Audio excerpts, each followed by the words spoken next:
咗幾日大雨，將啲垃圾沖晒出嚟，塞死晒，有排告啊！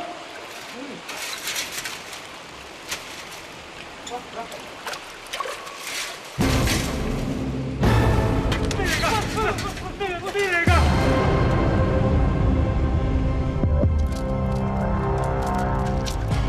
根據渠務工人報案，話喺下邊嘅污水渠揾到人類嘅頭骨。我哋懷疑渠下邊仲有人體其他部分，所以揾咗Tim Sir嚟幫我哋一齊搜證。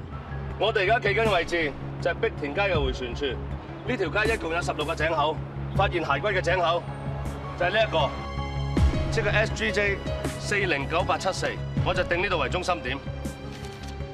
不過呢條渠係由上一個井口409873通落嚟呢度，再通落去下一個井口409875。我哋唔排除個頭骨係由上一個井口衝落嚟，亦都唔排除有部分嘅骸骨已經衝咗落下一個井口。咁即係話有可能係個頭骨衝落嚟409874，而副骸骨嘅其他部分就依然喺409873，或者係再衝咗落去409875。冇錯，所以我哋就要沿住呢3個地方搜索，希望大家好彩。如果唔係，我哋就要擴大搜索嘅範圍。Sorry 啊，Tim Sir，其實咧我係有幽閉恐懼症，一黑一焗咧我即刻暈。哇，齋講都暈啊啦，而家係咪？問翻你 Madam 啊？唔該。啊，即係我咩冬瓜豆腐唔緊要啊，連累你做支援啊！啊，唔該。着實嚟。我落啊！哇，你女仔人家疏晒流，紮晒邊都攞，污糟邋遢㗎呗。我從嚟都未落過污水渠㗎，咁好嘅機會點可以錯過啊？因為個渠蓋啱啱打開，可能會有沼氣，大家一定要做足安全測試先好落去。Tim Sir，咁我同邊個一組啊？你經驗尚淺，喺污水渠入面採證好危險嘅。你同張記佢哋留翻喺地面其他嘅井口做支援啦。我哋檢查過，位置已經安全，大家可以落去。記住，要小心啲啊！我哋而家分3組 ，Kevin， 你同石仔一組，負責409873至到409874嘅井口，即係 A 段。Ewan，你同阿嬸負責409875到到409876嘅井口，即係 C 段。至於 B 段，即係409874至到409875，呢一段係最多彎嘅，亦都係最有可能揾到骸骨。咁我拋你去 B 段度揾。好啊。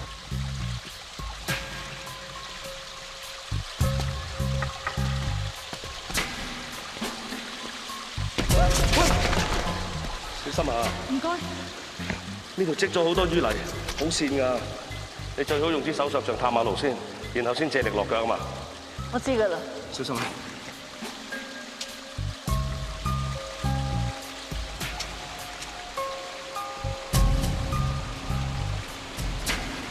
哇！落車唔見做，一嚟踩啲咁嘅嘢。你踩到呢堆算好㗎啦，應該可能仲有浮金啊、死貓、死狗、死老鼠咁嘅屍體啊！呢啲污水渠千奇百怪，乜都有，我係做法證慣㗎啦，頂硬上啦，兄弟。咁你行先啦。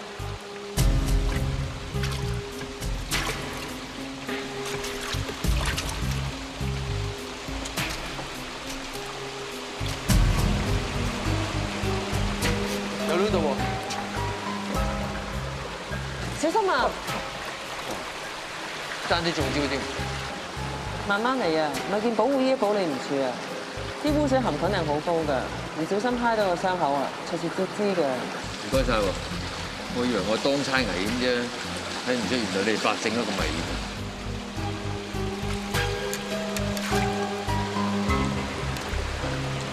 仲要有耐性添，做空保啦。有個麻包袋，可能有料到。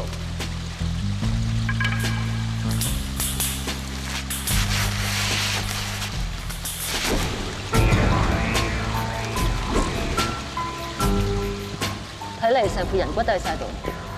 我睇呢個麻包袋梗係俾啲污水沖晒撞穿咗，嗰個頭骨先會衝咗出嚟俾人發現。佢都真係慘，死咗都仲有啲咁污糟嘅地方，仲有副骨都爭啲沖走晒唔齊全。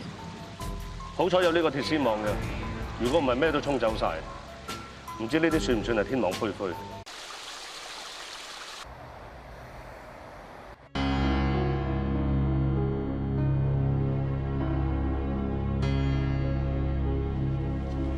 ？Tim Sir，呢度全部咧都喺嗰個麻包袋嘅裏邊同外邊揾翻嚟嘅啫。嗱，今次辛苦晒大家，揾翻嚟咁多證物，大部分都已經溶溶爛爛㗎啦。所以大家要俾啲耐性，唔好心急啊！講耐性，江仔最叻㗎啦。佢曾經試過最高紀錄用9個半鐘頭還原塊玻璃。嗱，正常嚟講，一個人喺入土為安之後，起碼都要6至8年個屍身先會化得晒。就算喺污水渠呢啲咁惡劣嘅環境入面，起碼都要4至5年。咁呢個加工仔咪唔關事咯？連頭間快餐連鎖店先攞咗嚟做贈品嘅。呢件衫個 label 已經睇唔到啲字咯。試下可唔可以還原呢簿上面啲字啊？係就係有啲難度㗎啦，因為啲污水可以將啲垃圾沖入個麻包袋度，亦都可以將麻包袋裏邊啲嘢沖走。嗱，就好似呢個公仔咁樣，呢啲咁有明顯時間性嘅證物，一睇就知唔關呢件案事啊。但係其他嗰啲就要靠大家努力啦。你哋有冇留意到死者對鞋啊？你想考我哋啊？我記得個袋裏邊係冇鞋嘅喎。會唔會係俾水沖走咗啊？屍體嘅頭部最接近個麻包袋口，相信個兇手將個屍體入落個麻包袋嘅時候係頭上腳下，所以對鞋俾水沖走嘅機會就比較細。既然大家都揾唔到死者對鞋，我就有理由相信呢個死者係喺室內俾人殺害之後，再用個麻包袋入住，再移屍去污水渠道棄置。而家只係得翻棚骨，所有證據又證實唔到死者嘅身份。今次單 case 真係好有挑戰性啊！我諗一定學到好多嘢啫。嗱，啲證物整理好之後，就交俾阿 Man 去化驗。今次呢單 case 大家都預咗會好辛苦啊，俾啲心機。希望 Dr. Cool 嗰邊會有多啲發現。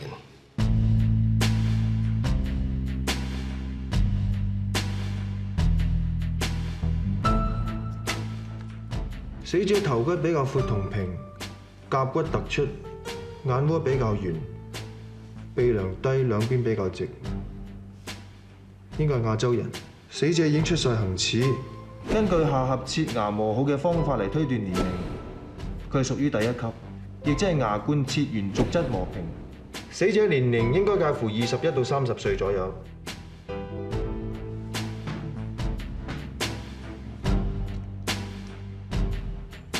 死者盤骨同齒骨比較闊，顯示應該係女性。死者外耳道裏邊有粒玻璃碎，係粒玻璃碎有水銀托底，應該係鏡嘅玻璃碎。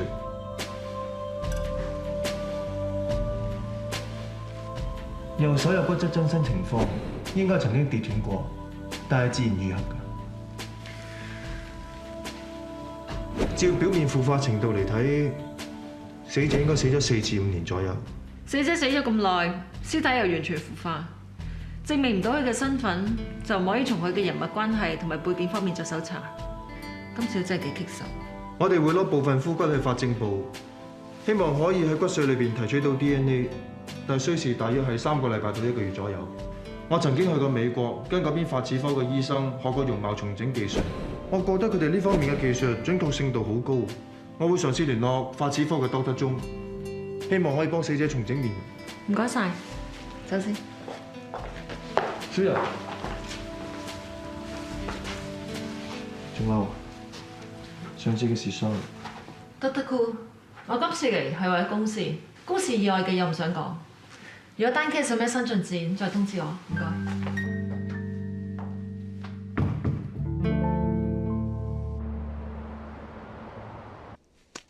鐘醫生，怡芬，好耐冇見你喎。我知你今日同阿 Dr. Cool 用容貌重整技術幫我頭骨修復個樣，咪帶2個技術員嚟見識下咯，唔介意嘛？歡迎歡迎，行啦。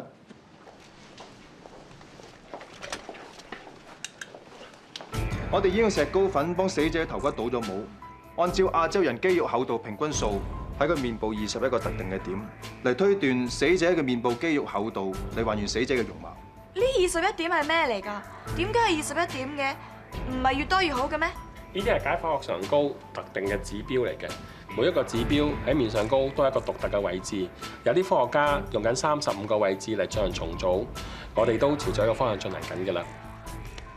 我哋要根據死者嘅性別同埋人種，估計皮層同肌肉嘅厚薄，用黏土重塑。今次從死者嘅頭骨可以睇到佢係一個亞洲人，頭髮同眼珠都係黑色。如果係外籍人士，眼珠同頭髮嘅顏色就有好多種，有冇鬍鬚亦都會影響到容貌，咁就會有排泄。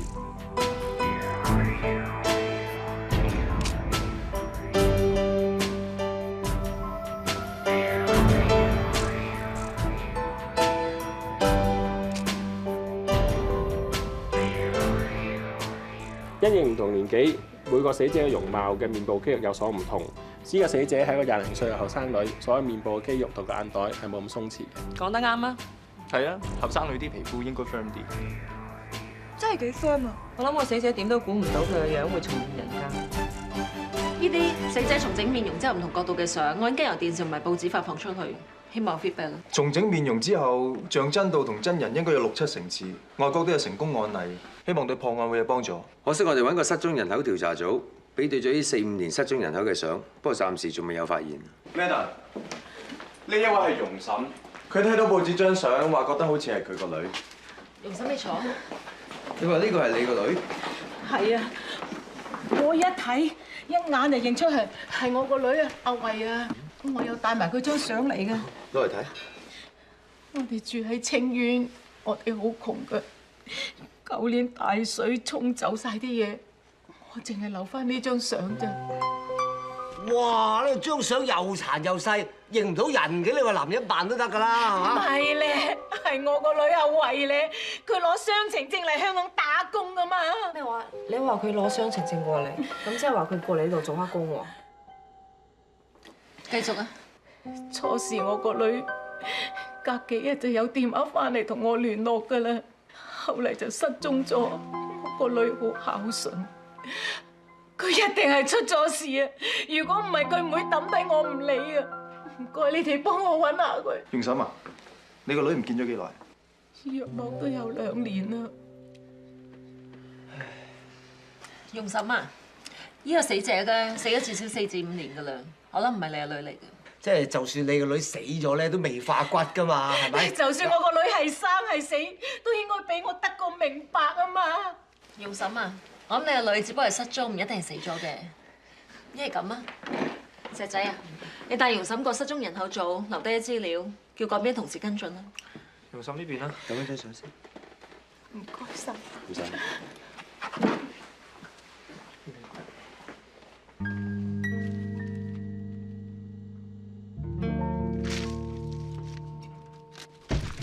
翻嚟啦！咁早嘅？哇，做咩？整沙律啊！哇，仲要牛扒食添，好想食啊！睇你個樣同小柔都仲係鬥緊氣㗎啦，預埋你嗰份啊！窒少我2句得唔得㗎？你大個仔㗎啦，你受得起我窒嘅。一啲同情心都冇。喂，你知唔知啊？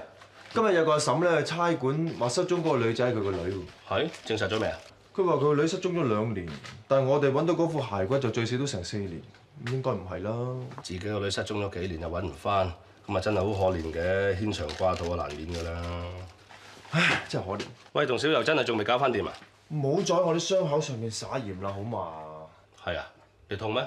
喂，唔好意思喎。我唔知痛啊，我就嚟餓死添啦！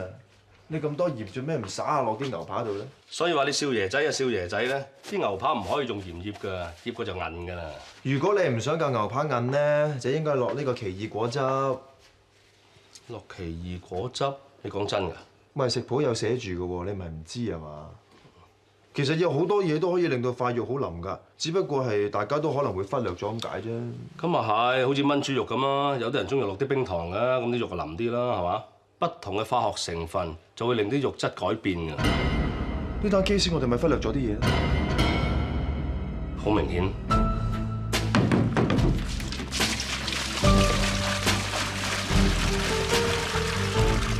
容嬸堅持死者係佢個女，但係失蹤嘅時間並唔吻合。我哋試下用地下污水渠嘅污水做個實驗，測試屍體腐化速度，希望計算出死者準確嘅死亡時間。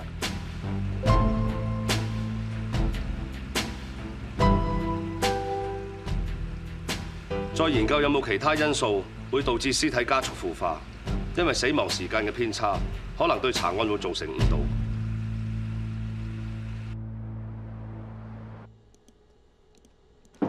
入嚟。Tim Sir，我哋將溫度提升到夏天正午最高嘅溫度，亦都試過增加水流嘅速度去沖刷隻豬腳，亦都試過增加污水嘅含菌量。豬腳腐化程度比正常速度快，但係都唔足以造成6年同2年嘅差別咁大。你哋過嚟睇下。容嬸講嘅嘢，睇嚟唔係冇可能。事實傾出。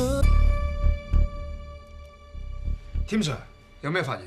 睇下呢度就係我哋發現骸骨嘅污水道。嗱，上面就係精英工廠大廈。呢棟工廠大廈3個月前先俾發展商收購翻嚟重建，而之前裏邊仲有好多漂染廠，咁即係呢啲漂染廠裏邊含有漂染化物質嘅污水就會排翻落我哋發現骸骨嘅污水道。但我哋之前嘅模擬實驗冇將呢個環境因素加入去喎，所以我哋得出嚟嘅答案咪唔正確咯。事實上，呢啲漂染廠排出嚟嘅污水咧係含有好多化學物質嘅，例如菌式酵素同埋聚碳酸鈉鹽咁樣。呢啲污水比起普通嘅污水，佢嘅侵蝕能力咧係大好多倍。正常嚟講，一副屍體如果浸咗呢啲污水度，再加上水力嘅沖刷，1至2個月，人嘅皮肉就會被侵蝕晒。至於骸骨嘅腐蝕速度，亦都會比正常加快幾倍。咁即係話，我哋喺嗰條污水度發現嗰具骸骨，表面上睇嚟好似死咗4年，但實質可能只係2年都未定。所以你哋就覺得嗰副骸骨好可能就係容嬸失蹤咗2年嘅女，絕對有咁嘅可能。咩啊？我哋要盡快去污水道嗰度攞啲污水翻嚟，再加翻啲漂染廠嘅污水，裏面應有嘅化學物質落去，再 check 埋污水道入邊嘅濕度同埋溫度，再做多次實驗，將個化驗報告盡快交俾 Madam。OK。Tim Sir，我哋已經將喺污水道揾到，但係無關嘅物品已經撇除晒，剩翻嘅咧都係懷疑同副骸骨有關嘅物品。你哋點解會覺得呢幾樣嘢會同副骸骨有關嘅？因為佢哋嘅腐化程度同骸骨一樣啊，所以好有可能係一齊同條屍被放入麻包袋，再掉入污水道內。繼續啦。我哋嘅證物有3樣，一係骸骨身上面取到一條應該係衫嘅拉鏈，仲連住一塊布嘅 label 同少少衫嘅纖維。2係一節絲襪嘅襪頭。3係勾喺絲襪入面嘅一小節吉他線。咁你又有冇諗過？點解呢幾樣嘢會同副骸骨一齊放喺個麻包袋入面呢？條拉鏈咧就應該係死者着住件衫上面嘅。至於個絲襪咧，應該係用嚟勒死死者嘅。係嗱，絲襪有彈性嘅，你估用嚟勒死一個人需要幾長時間呢？你估會唔會係個兇手用對絲襪嚟綁住死者對手同埋死者對腳咧？係喎。但係死者死咗咯喎，係咁放入麻包袋咪得咯，使乜仲綁住佢啊？其實入住副骸骨個麻包袋就唔係好大嘅啫，要放一個人入去咧，真係好勉強。係。你哋仲記唔記得一個人死咗之後，屍僵係幾時出現？人死咗之後，半個鐘至3個鐘之內，眼皮至下顎就會出現僵硬。而喺6至12個鐘之後，就會逐漸全身僵硬。而呢種屍僵現象會喺死後18至24個鐘頭之後消失嘅。冇錯。但係如果個兇手喺個死者死咗之後6個鐘頭先至處理個屍體，咁個屍體咧就會出現屍僵嘅情形。喺呢個時候將個屍體放入個麻包袋入面咧，就會好困難嘅。所以就要綁住佢，然之後先放入麻包袋度啊？冇錯。Tim Sir，你真係好叻啊！江仔，你爭啲諗到㗎咯喎。差唔多啦。唔緊要啊，江仔，呢個問題解釋咗啫，仲有另外一個。呢條吉他線，你又點解釋？呢一樣咧，我哋已經諗到有1個可能性。我哋仲諗住即場做一個實驗俾你睇嘅。嗱，我哋假設兇手喺犯案嘅現場咧，有好多呢啲剪斷咗嘅吉他線。個兇手好匆忙咁樣攞住對絲襪。咁之前我哋就假設對絲襪用嚟勒死死者嘅，而家咧就當佢用嚟綁住條絲，然後一拖。咁即係話兇手極有可能係識彈吉他㗎喎。葉安，通知警方，叫佢哋留意呢一點。OK。仲有，你哋睇下可唔可以將呢個 label 上邊啲字還原？知道，Tim Sir。